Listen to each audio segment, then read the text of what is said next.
Hello and welcome to Dining with Death. This episode is on my playlist, Dining with the Disappeared, where we talk about people who have vanished. We discuss the circumstances surrounding their disappearance, and then we talk a little bit about the place they disappeared from, which, because this is Dining with Death, is sometimes a bar or a restaurant. I'm Stacy Lee. Let's begin. Deep in the thick, densely forested Oregon wilderness sits a small roadside camp along Forest Road 2470, known as Hobo Campground. From this camp, you can take a short but winding trail to the rock shore of Bryce Creek to explore, to relax, or to take some incredible photographs. There are only 4 campsites and a couple of picnic tables at this little spot, and you are pretty isolated from the rest of the world here. There is no drinking water and no facilities. It's a peaceful spot for people looking to get away from it all for a while. But when Michael Bryson went camping with friends there, no one knew he wouldn't be away for a while. He'd be gone forever. Michael Bryson is a 27-year-old man, and he was living in Eugene, Oregon. He loved the outdoors, and he loved to party, and he loved his friends. He and his friends headed into the forest for a rave in August of 2020. He stopped by his parents' house in Harrisburg, Oregon on August 4th and told his parents, who are named Parrish and Tina, that he was riding up to the campground with a friend for a week-long party and camping trip. It was somebody's birthday. The group got up to the party site, and even though, like I said earlier, there are only 4 campsites at Hobo Camp, there were 40 to 60 people there for the party. At the center of the camp was this bus that they called the party bus. Drinks were being stored inside, and some people were planning to sleep in it, and it was kind of the hub for this week-long party that was to take place. It sounds a little bit like the 7th circle of hell to me. No facilities and 40 or 60 people crowded into a really small little site. But I can completely understand why people like Michael Bryson like that kind of thing. There are people who love being in the outdoors and they love to party. Just a day after the group got to the campsite and got set up, on August 5th, 2020, something happened and Michael got very upset. He was on the bus when his mood changed, and apparently he simply walked off the bus and was never seen again. Now, the first kind of red flag in this case is that Michael's parents were not alerted to their son's disappearance until 5 o'clock on August 6th. This was about 12 hours after he disappeared. Now, Michael was an adult, 27 years old, but I still feel like someone should have notified his parents sooner than 12 hours that he had vanished. I've been on camping trips, I've been at parties up in the hills, and sometimes you don't always know when someone is gone, so maybe it took him a little while to realize it. As soon as Michael's parents found out he was missing, they got in their car and drove directly to Hobo Camp. Michael's mother, Tina, said, "By the time we found out, it was almost 12 hours since he had been missing.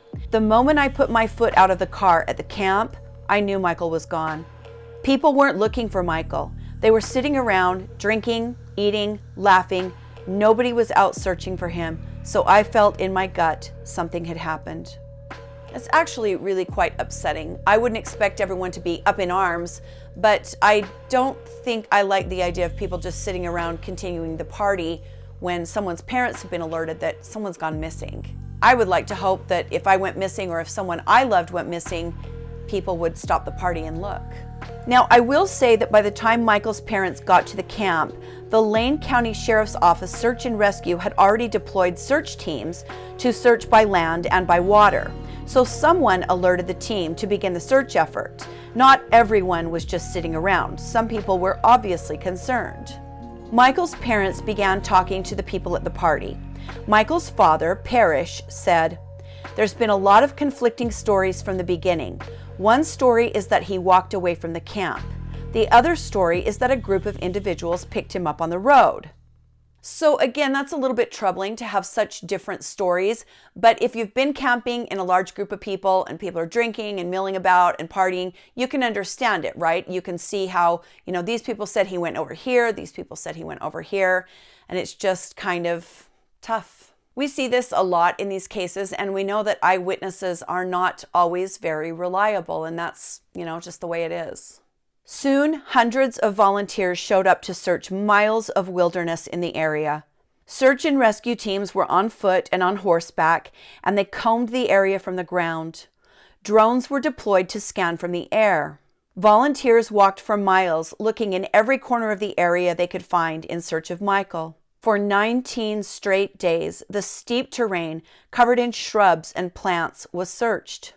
If you haven't been to Oregon, it's really no surprise so many people believe in Bigfoot there. You can stand 100 feet away from somebody and not see them. It's that densely forested, and it's easy to disappear. After 19 days of searching, the Lane County Sheriff's Office had coordinated over 15 separate searches spanning 2 counties with paid searchers and volunteer searchers. They logged over 700 hours looking, but not a single trace of Michael Bryson was found. Parrish Bryson, Michael's father, is obviously frustrated. He said they never got a straight answer from the partygoers about Michael, and added that he firmly believes they knew more than they were letting on. He said, "The stories given by some of the people at the party are inconsistent, and most of those people left the day Michael went missing and continued to hold raves and parties." I can completely understand why his father is upset about that. It's upsetting to think, my kid has gone missing and you're just going to pull up stakes and go somewhere else and keep partying. I mean, I can understand you're young, you want to have a party, but it's like, this is somebody's life. So yeah, I get it. I get why he's upset. Michael's father added that while many people left the campground, there were a few friends and several strangers who dedicated their time and their energy to the search. There were people that were willing to help. He said, "We stayed at the campground for 19 days looking for our son, and we're truly grateful for those who stayed and helped." Michael's dad said his son had just been getting his life back together after dealing with a drug problem. Before the pandemic, Michael had been working at a local bar and grill, and he told his parents he was ready to get his life on track and planned to study to become an electrician. Michael had actually worked as a DJ for years and was really popular in the area. He got asked to play a lot of local parties and raves. It sounds like he was a talented guy who was young and kind of ready to start a new chapter in his life. Michael's parents have stated that they want to believe their son is alive, but they know that he would never just leave. They said even in his toughest times, he would always contact them. The idea that he would choose to disappear is not something they put much stock in. On December 11th, 2020, Parrish Bryson, Michael's father, got a call from a person who saw something on Bryce Creek Road, a mile west of Hobo Camp, between Cedar Creek Campground and Lund Park Campground. Parrish contacted the Lane County Sheriff's Office, and they sent a search and rescue team to the site. There, they found some of the items Michael was last seen wearing. But here's the thing. They were found in an area that had been searched several times, a swimming hole that's actually visible from the road. Michael's father has stated that he is 99.9% sure the items were planted there.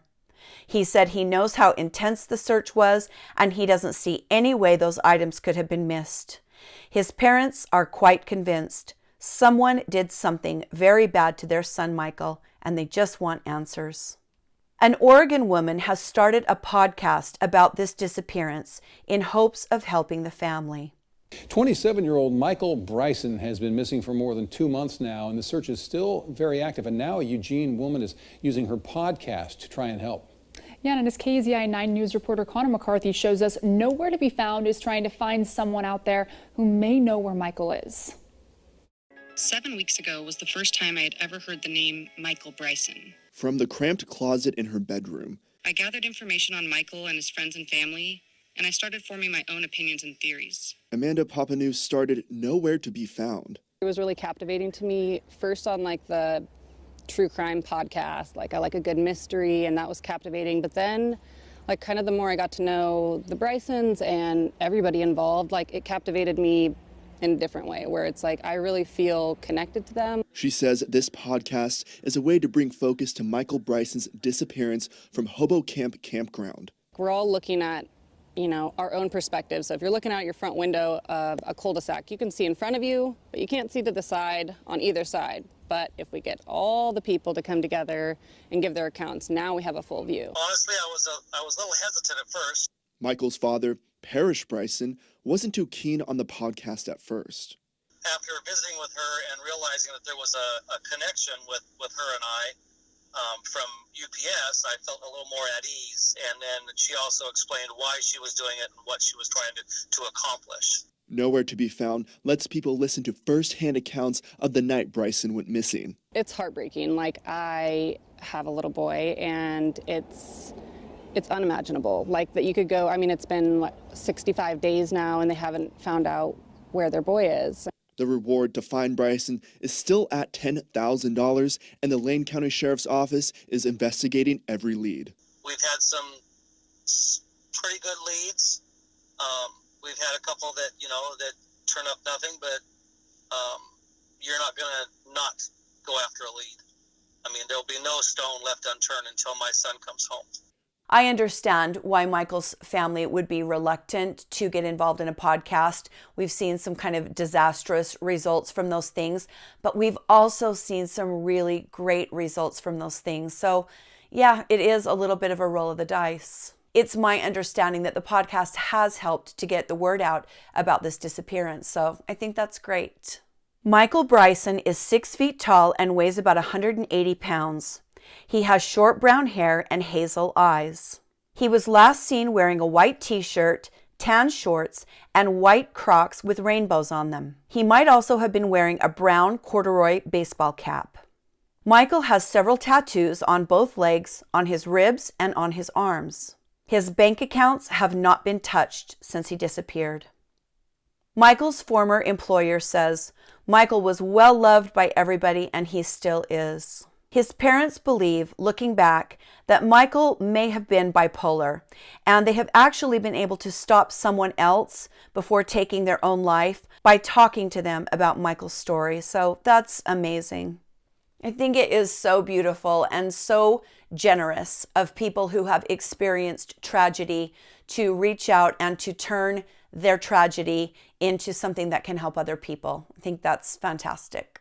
There is a Facebook group called Let's Find Michael Bryson that you can join. They post quite often, so check on there and see if there's ever any updates on this case, and I will do the same.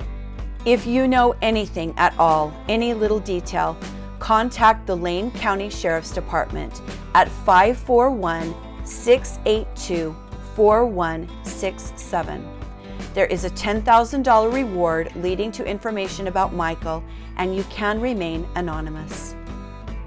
My heart goes out to the family and to everybody who is missing him, and I think we can all agree this is a case that really needs some closure. So again, if you know anything at all, please reach out. Thank you for joining me today on Dining with Death, Dining with the Disappeared. Like the video if you liked it, and subscribe to the channel if you haven't. It helps me out a lot. Stay safe, guys, and be kind to each other.